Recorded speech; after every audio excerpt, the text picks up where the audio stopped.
तो बाबा साहब तो तुम्हें पता था कि बाबा साहब लाइब्रेरी की लाइट जली हुई, बाबा साहब अध्ययन कर रहे।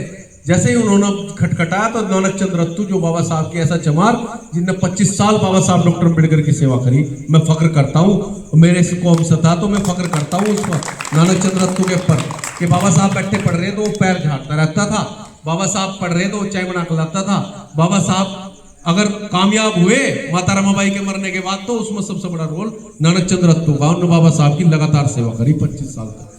तो बाबा साहब जैसे ही खटखटाया दरवाजा तो नानक चंद्र रत्तू नाम का व्यक्ति हमारा समाज का भाग गया गेट पर, बोला बताओ जी, कह ले हम बाबा साहब अम्बेडकर का इंटरव्यू लेना चाहते हैं। तो उन्होंने कहा जी मैं पूछ करता हूँ। अंदर लाइब्रेरी में गए, बाबा साहब से पूछा कुछ लोग आए हैं जो आपसे इंटरव्यू लेना चाहते हैं। कह ले कौन है? बीबीसी चैनल का था जी, रेडियो चैनल। कहने के अंदर लेकर आ जाओ। लेकर आगे साहब तो जैसे ही वो बैठे थे तो पानी वानी पूछा नानक चंद्र रत्तू ने, तो जैसे ही लाइब्रेरी से बाबा साहब डॉक्टर अम्बेडकर और इंटरव्यू लेने वालों के सामने आए तो साहब वो हक्के बक्के रह गए, उनका मुंह खुला खुला रह गया। क्यों खुला रह गया?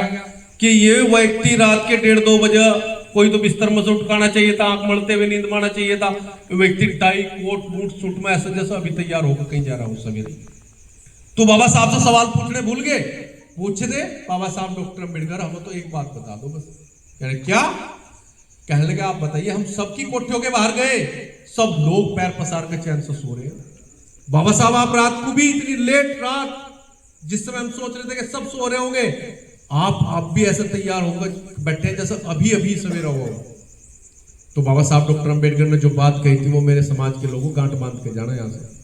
बाबा साहब डॉक्टर अम्बेडकर ने कहा वो लोग पैर पसार के चैन से इसलिए रात को सो रहे हैं क्योंकि उनका समाज जागा हुआ, और मैं रात रात भर इसलिए जाग रहा हूं, मेरा समाज सोया हुआ इसलिए मैं जाग रहा हूं, मेरा समाज सोया हुआ। और वो जब भी सोया हुआ था नींद में, वो आज भी सोया हुआ। समझ रहे ना जी? बाबा साहब ने इतिहास जिंदा करके बता दिया कि जाओ तुम इस देश का शासक बनना। शासक कैसे बनेंगे?